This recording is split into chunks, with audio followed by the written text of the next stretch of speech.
Aladdin and the Wonderful Lamp. There once lived a poor tailor, who had a son called Aladdin, a careless, idle boy who did nothing but play ball all day long in the streets with little idle boys like himself. This so grieved the father that he died, yet, in spite of his mother's tears and prayers, Aladdin did not mend his ways. One day, when he was playing in the streets as usual, a stranger asked him his age, and if he was not the son of Mustapha the tailor. "I am, sir," replied Aladdin, "but he died a long while ago." On this the stranger, who was a famous African magician, fell on his neck and kissed him, saying, "I am your uncle, and knew you from your likeness to my brother. Go to your mother and tell her I am coming." Aladdin ran home and told his mother of his newly found uncle. "Indeed, child," she said, "your father had a brother, but I always thought he was dead." However, she prepared supper, and bade Aladdin seek his uncle, who came laden with wine and fruit. He presently fell down and kissed the place where Mustapha used to sit, bidding Aladdin's mother not to be surprised at not having seen him before, as he had been 40 years out of the country. He then turned to Aladdin, and asked him his trade, at which the boy hung his head, while his mother burst into tears.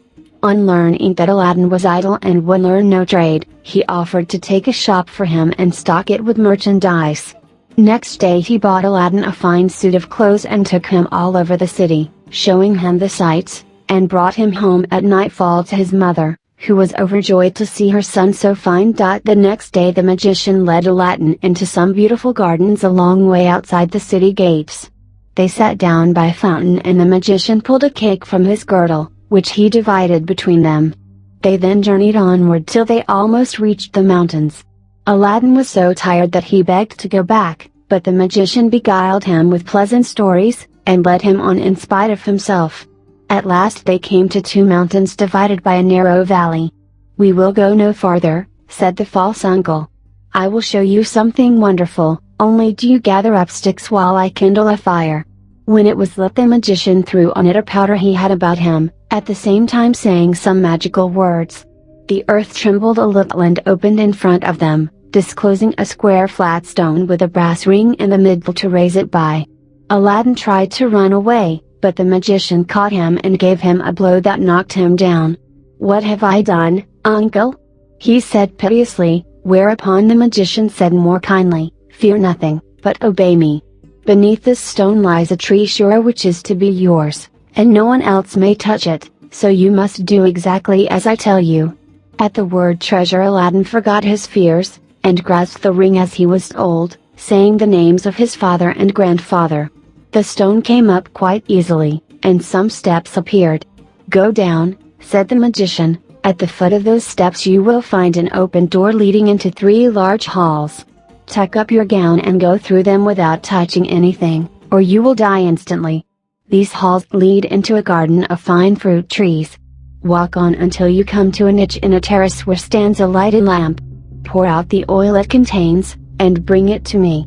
He drew a ring from his finger and gave it to Aladdin, bidding him prosper. Aladdin found everything as the magician had said, gathered some fruit off the trees, and, having got the lamp, arrived at the mouth of the cave. The magician cried out in a great hurry, "Make haste and give me the lamp." This Aladdin refused to do until he was out of the cave. The magician flew into a terrible passion, and throwing some more powder onto the fire, he said something, and the stone rolled back into its place. The magician left Persia forever, which plainly shows that he was no uncle of Aladdin's, but a cunning magician, who had read in his magic books of a wonderful lamp, which would make him the most powerful man in the world. Though he alone knew where to find it, he could only receive it from the hand of another.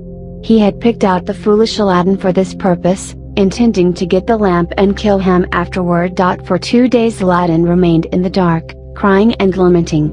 At last he clasped his hands in prayer, and in so doing rubbed the ring, which the magician had forgotten to take from him. Immediately an enormous and frightful genie rose out of the earth, saying, "What wouldst thou with me? I am the slave of the ring, and will obey thee in all things." Aladdin fearlessly replied, "Deliver me from this place." Whereupon the earth opened, and he found himself outside. As soon as his eyes could bear the light he went home, but fainted on the threshold. When he came to himself, he told his mother what had passed, and showed her the lamp and the fruits he had gathered in the garden, which were, in reality, precious stones. He then asked for some food.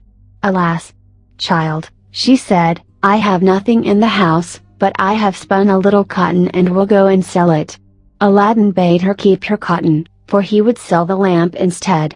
As it was very dirty, she began to rub it, that it might fetch a higher price. Instantly a hideous genie appeared, and asked what she would have. She fainted away, but Aladdin, snatching the lamp, said boldly, "Fetch me something to eat." The genie returned with a silver bowl, 12 silver plates containing rich meats, 2 silver cups, and 2 bottles of wine. Aladdin's mother, when she came to herself, said, "Whence comes this splendid feast?" "Ask not, but eat," replied Aladdin.